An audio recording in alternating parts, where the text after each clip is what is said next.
Wiretap plot? Questions swirl when President Trump makes alarming claims about his predecessor, the tweet that started it all. Good evening, I'm Marcus Washington, and that is what people are talking about right now. A series of tweets sent by President Trump makes serious allegations about his predecessor. Brooke Silver-Braga reports for WJZ. Mr. Trump claims former President Barack Obama ordered Trump Tower to be wiretapped during the election last year. WJZ Eyewitness News. And across the country today, Trump supporters gathered in several cities for pro-Trump demonstrations. The event was called March for Trump, with hundreds taking part in rallies in New York, Florida, and down the road in Washington, D.C.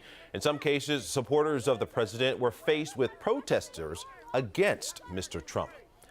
Well, speaking out, hundreds of parents and students gathered to demand more funding for Baltimore City schools, an education system faced with the largest budget gap in school history. WJZ is live. Devin Bartolotta has more on their concerns. Devin. All right, Devin, thank you. Now, the deadline to make cuts or narrow the budget shortfall is July 1st. Well, new details tonight on that deadly crash in Charles County that left two high school seniors dead. Officers say Colin Bypat and Desmond Cook, both 17, died in yesterday's wreck on Smallwood Drive in Waldorf. Investigators say that car swerved to avoid traffic and crashed into a pole. Police believe speed played a role in this accident. Bypat and Cook were just months away from graduating from Westlake High School. And police are sounding the alarm about gangs known as MS-13 after recent murder charges in Texas, New York, and Virginia. Tony Del Capo has the latest from New York. And the murder of a Prince George's County woman is thought to be linked to MS-13. 10 suspected gang members are facing charges. Well, flames force a popular restaurant in Pikesville to keep its doors closed this weekend. That fire broke out inside of Papa's restaurant and sports bar yesterday. All customers and staff made it out safely. Most of that damage was done to the back of the building. Papa's will be closed through the rest of the weekend while crews inspect the building. And an old rival throws shade on Michael Phelps over anti-doping. Now, Phelps testified on Capitol Hill this week that he doesn't believe competitions and the Olympics are clean. He spoke alongside the U.S. Anti-Doping Agency, who is calling for reforms. Malorad Kalvik, who lost an Olympic race to Phelps by 1/100th of a second, criticized Phelps on Twitter. Now, Kalvik questioned Phelps' efforts now that he's retired, tweeting, quote, "The timing is convenient." Now, Baltimore's Michael Phelps, as you know, is the most decorated Olympian of all time. Well, opening day at Camden Yards is approaching quickly, and today the field was active with tryouts for some very important additions to the team. No, I'm not talking about players, but ball boys and ball girls. Tryouts were today at Camden Yards. They should be quick on their feet and ready to keep the crowd excited. Charge! Saturday afternoon saw nearly 100 people trying out for the Orioles. No, not a player, but to become the newest ball boy or ball girl. That'd be amazing. Lauren Lake and her mother are season ticket holders. She says that she never thought that she would be able to try out to work for her favorite baseball team. Normally it lines up with spring break for school and so I'm away, but this year it's a week earlier, so it worked out really well. And then there is Britton, who is a huge fan, but has never been able to attend an Orioles game. Just walking out the home plate door is just one of the best things ever. Thought I'd never be able to do something like that, but I'm here. Here and ready to become one of only 6 chosen for the season-long task. They are an ambassador for the Orioles team with the fans. They have interaction each day with our pregame ceremonies and also during the game. The tryout process is quite simple. You fill out an application, state your name and why you want to become a ball boy or girl in front of the camera, then field about 5 grounders, hoping to make an impression. And the final 6 chosen to become either ball boys or ball girls will find out within the next few weeks. The first 2 up will report to the field opening day. Good luck to all of them. Well, coming up on WJZ's Eyewitness News, a driver and his tractor trailer tossed off the road down the hill, trapping him for days. How he survived until help arrived. And the heartbreaking fatalities caused by a house fire. Why it took so long for help to arrive. And it's clear, 29 degrees in central Maryland right now. The complete first warning weather forecast is coming up.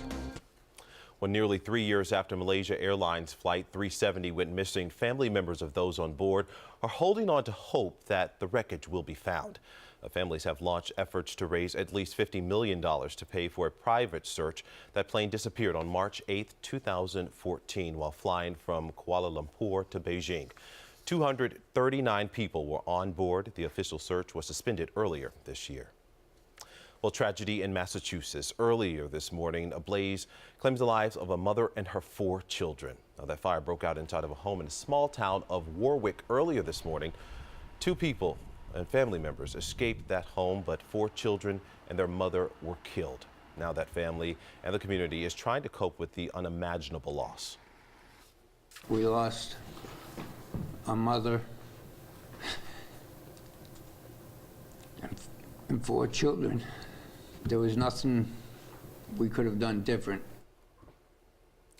And the cause of that accidental fire possibly caused by a wooden stove. Now, crews say that there were no fire hydrants near the home. Firefighters had to draw water from a half-mile away to bring it back to the scene. And a trucker is lucky to be alive after he is trapped in his wrecked truck for days. Now, the semi slid off the road in Canada earlier this week, but the trucker could not get out. He had no cell phone signal and could not do anything except wait to be found. He spent 2 nights inside the wreckage until it was finally spotted by a passing vehicle. It took crews an entire day, but they were finally able to get him free. In the city of New Orleans, Mardi Gras has come and gone, but what is done with the hundreds of thousands of beads left behind? Now, the initiative is underway to collect and recycle all of the discarded beads. The Arc of Greater New Orleans is one of the local organizations involved. Now, it collects, then sells the beads. All that money goes back to the community. The Arc believes it's collected more than 200,000 pounds of beads over the past 6 years. And a one-of-a-kind experience. New artwork inspired by the James Webb Space Telescope is now on display in Maryland. Rick Ritter has what you need to know and what makes this event so unique. And the best part, it is open to the general public at no cost. For more information on the artwork, head over to our website, that's cbsbaltimore.com, and click on this story. Well, dozens of athletes and dancers put their best moves on, and they were hoping to become a Baltimore Ravens cheerleader. Check it out.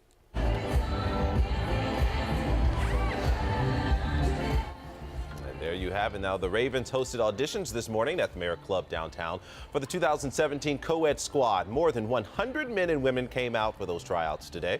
Callbacks are set for tomorrow. In the end, 53 people will make the final team and excite crowds during Ravens games all season. So good luck to all of them out there. I know it's a coveted spot.